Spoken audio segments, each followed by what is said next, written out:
In his letter, Martin Luther King Jr. goes on to write about broken promises of equality and says that, as in so many past experiences, our hopes had been blasted and the shadow of deep disappointment settled upon us.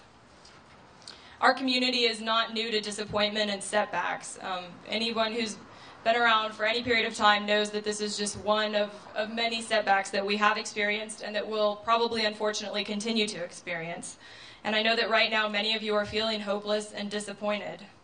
But there is a changing trend in this country that has resulted in 5 states, those being Massachusetts, Connecticut, Vermont, Iowa, and Maine, now extending full marriage equality to all couples.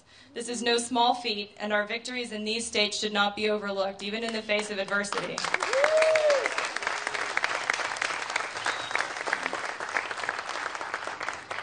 These huge advances have helped to instill a little bit of hope in our hearts.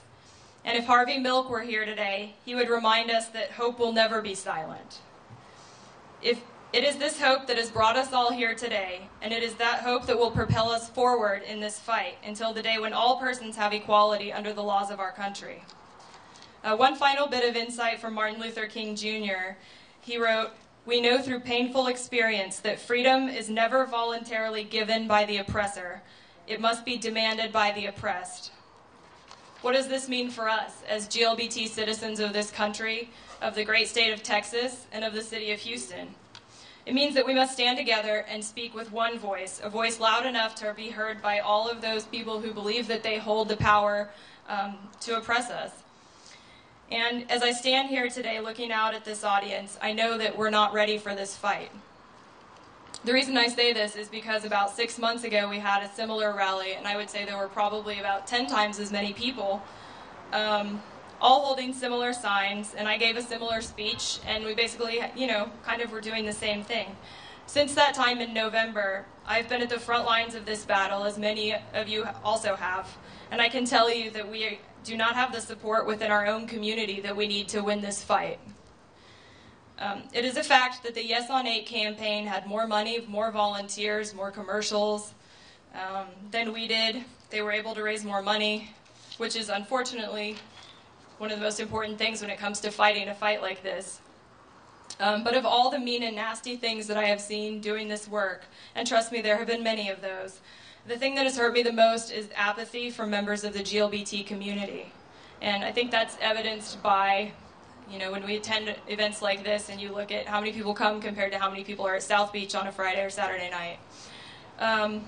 Helen Keller understood this when she so keenly noted that we have found a cure for most evils, but we have found no remedy for the worst of them all, the apathy of human beings. So while I am thrilled to see you all here today, I cannot emphasize how important it is to stay engaged. I moved back to Texas the week that Proposition 2 passed, and that's the proposition that amended our constitution, our state constitution, defining marriages between one man and one woman. And I know from talking with friends of mine and people here in the community that, we weren't all out educating people about Proposition 2. We weren't all telling our friends and family, urging them to vote against it. And I know from talking to people, even friends of mine, that not all of us even went out and voted against Proposition 2. So as you can see, we have a lot of work to do here in Texas. Because as much as we talk about California and what a big knock this is there, they're way ahead of where we are here.